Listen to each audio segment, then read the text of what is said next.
Hello, আজকে আমার দুপুর 2টা 30-এ ক্লাস আছে, ইংলিশ তৃতীয় ক্লাস।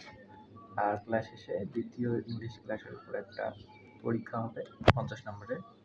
তো আমার টার্গেট হচ্ছে এই পরীক্ষায় ব্রাঞ্চে অবশ্যই কতবার সেকেন্ড হয়েছিলাম, এবার ফার্স্ট হওয়ার ইচ্ছা আছে। তবে ব্যাপারটা তো সহজ না, তবে টার্গেট হচ্ছে টপ 3-তে থাকা। আর যে সেন্ট্রাল টপ 500 কতবার, টপ 1000-এ ছিলাম, টপ 500। ওকে, তাহলে এখন সময় হচ্ছে 10টা 4 বাজে। আমি এখন থেকে 2টা পর্যন্ত পড়বো, তারপর খেয়ে দিয়ে কোচিং চলে যাব। তো ধন্যবাদ। রেজাল্টের পর আরেকটা ছোট ভিডিও করবো। কালকের ইংলিশ পরীক্ষা পরশু দিন হয়েছে, কালকে ভিডিও করা হয় নাই। তো ইংলিশ পরীক্ষায় হওয়ার কথা ছিল টপ 3, হয়েছি 6th। আর সেন্ট্রাল টপ 500-এ থাকার কথা ছিল, হয়েছি 552 আই গেস। যাই হোক, তারপর কেমিস্ট্রি পরীক্ষায় আবার বিধ্বস্ত, 24 মার্কস পাইছি। আজকে উইকলি 7 আছে, এখন উইকলি 7-এর পড়া করতেছি। 8:30 বাজে, একবারে 2টা পর্যন্ত পড়বো। পড়ার পর 2টাতেই পরীক্ষা, মানে 1:30 পর্যন্ত পড়ে স্নান খাওয়া দাওয়া করে চলে যাব পরীক্ষা দিতে। এই যে আমার রুম।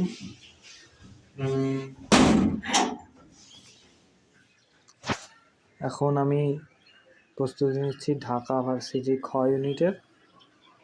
আমার রুমে কি বলে এটা, সেট আপটা দেখাই। এগুলো হচ্ছে আমার আইপ্যাড, দাম 350 টাকা, 150 টাকা। লুজেস বানানটা কি ভুল না জানি না। ও, এটা আমার ওই গোলাপ গাছটার গোলাপ আমি কিনেছি, ফুটেছে, সুন্দর সুঘ্রাণ আছে। এখন পড়া চলবে। মেডিকেল অ্যাডমিশন দিয়েছি, এখন রেজাল্ট দেয়নি, সম্ভবত চান্স হবে না, কিন্তু আমি ঢাকা ভার্সিটি খ ইউনিট নিয়ে খুবই আশাবাদী। এখন বসবো, উঠবো একদম জানি না কখন। টাটা। সবাইকে স্বাগতম, আমি প্রসেনজিৎ সেন, এবার অ্যাডমিশন ক্যান্ডিডেট। তো আমি এখন রাজশাহী ভার্সিটির জন্য প্রস্তুতি নিচ্ছি। আমি পড়াশুনো শুরু করেছি, আজকে হচ্ছে 8 এপ্রিল। রাজশাহী ভার্সিটির বাণিজ্য শাখার পরীক্ষা 12 এপ্রিল, আর আর্টসের ইউনিটের পরীক্ষা হচ্ছে 19 এপ্রিল। তো এই 2টা ইউনিটের জন্য পড়াশোনা করব। এখন আমার টার্গেট হচ্ছে বাংলা উপন্যাসটা শেষ করা। তো আমি সাধারণত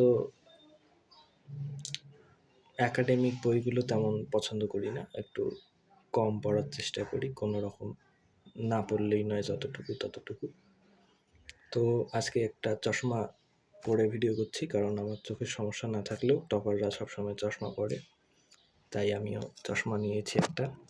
নিয়ে এখন আমি একটা বড় সড়ো উপন্যাস শেষ করব। অনেকে আছে উপন্যাস না পড়েই এইচএসসি পাস করে ফেলেছে, অ্যাডমিশনে এসে পড়া লাগতেছে।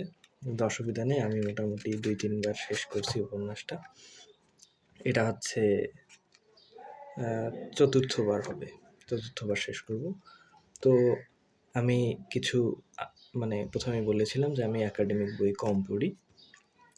এটা একটা ভালো সিস্টেম, কম পড়ার পরেও বেশি ইফেক্টিভ একটা পড়া। সেটা হচ্ছে আমি যে নন একাডেমিক বইগুলো পড়ি সেগুলোর মধ্যে থেকে কিছু জ্ঞান এখানে আমরা ব্যবহার করব। প্রথমত পাওয়ার, কি যেন বইটার নাম, সম্ভবত পাওয়ার অফ হ্যাবিট। তো পাওয়ার অফ হ্যাবিট বইটাতে আমি একটা নিয়ম শিখছি, সেটা হচ্ছে যে কোনো একটা বদ অভ্যাস ত্যাগ করা বা একটা নতুন অভ্যাস শুরু করার জন্য আমরা টাস্ক অ্যান্ড টিক, আমি নাম দিয়েছি এটা টাস্ক অ্যান্ড টিক্স। তো এই টাস্ক অ্যান্ড টিক্স পদ্ধতিটা হচ্ছে যে আমরা যে কাজগুলো আমাদের আছে সেগুলো আমরা লিখব। কাজগুলো শেষ করার পর সেই কাজের ডান পাশে টিক দিয়ে দেবো। এতে একটা মানসিক শান্তি কাজ করে যে হ্যাঁ, আমরা একটা কাজ করে ফেলেছি। একটা সেন্স অফ অ্যাচিভমেন্ট আরকি। তো আমি উপন্যাসটার ক্ষেত্রে টাস্ক অ্যান্ড টিক্সে শুরু করেছি এইরকম করে যে প্রথমে দিয়েছি একটু দেখাই লিস্টটা।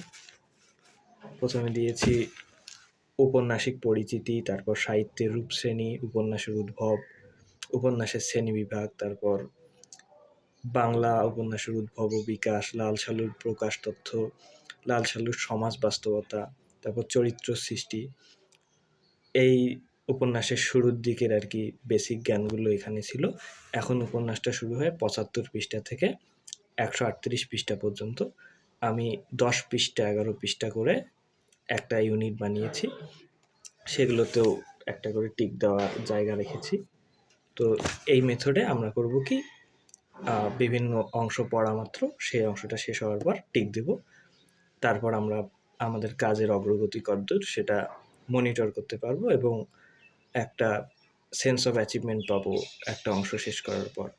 আর একটা মেথড যেটা হচ্ছে ইট দ্যাট ফ্রগ বই থেকে, আসলে এটা আমি বইটা পড়ি নাই, কিন্তু মেথডটা এরকম যে আমাদের কাছে যদি দুটো অপশন থাকে, যেমন ধরেন একটা সুস্বাদু খাবার দেওয়া আছে আর একটা ব্যাঙ দেওয়া আছে, আপনাকে সুস্বাদু খাবারটা আর ব্যাঙটা দুইটাই খাইতে হবে। তো আপনি প্রথমে কোনটা খাবেন? তো মানুষের মাথায় প্রথমেই আসে যে আমরা আগে ব্যাঙটা খাবো, কারণ ব্যাঙের স্বাদটা ভালো হবে না। তারপরে আমরা সুস্বাদু খাবারটা খাবো, তারপরে আমাদের একটা স্যাটিসফ্যাকশন থাকবে এবং জিভে ভালো খাবারের স্বাদ থাকবে। ঠিক তেমন ইট দ্যাট ফ্রগ আমরা বাস্তব জীবনে কীভাবে প্রয়োগ করতে পারি সেটা হচ্ছে কঠিন কাজগুলোকে আগে শেষ করে ফেলা, তারপর সহজ কাজগুলো নেওয়া। তো আমার সামনে গদ্য পদ্য আছে অনেকগুলো পড়ার জন্য, কিন্তু আমি ইট দ্যাট ফ্রগ মেথড অনুযায়ী প্রথমে শেষ করব উপন্যাস। নাটকটা অলরেডি শেষ করেছি, এখন উপন্যাসটা শেষ করব এবং উপন্যাস শেষ করার পর আমি গদ্য আর পদ্য পড়ে ফেলব। তো ধন্যবাদ। এখন আমি উপন্যাসটা পড়া শুরু করতেছি। কতক্ষণ সময় লাগলো সেটা আমি পরবর্তীতে অ্যাড করে জানিয়ে দেবো।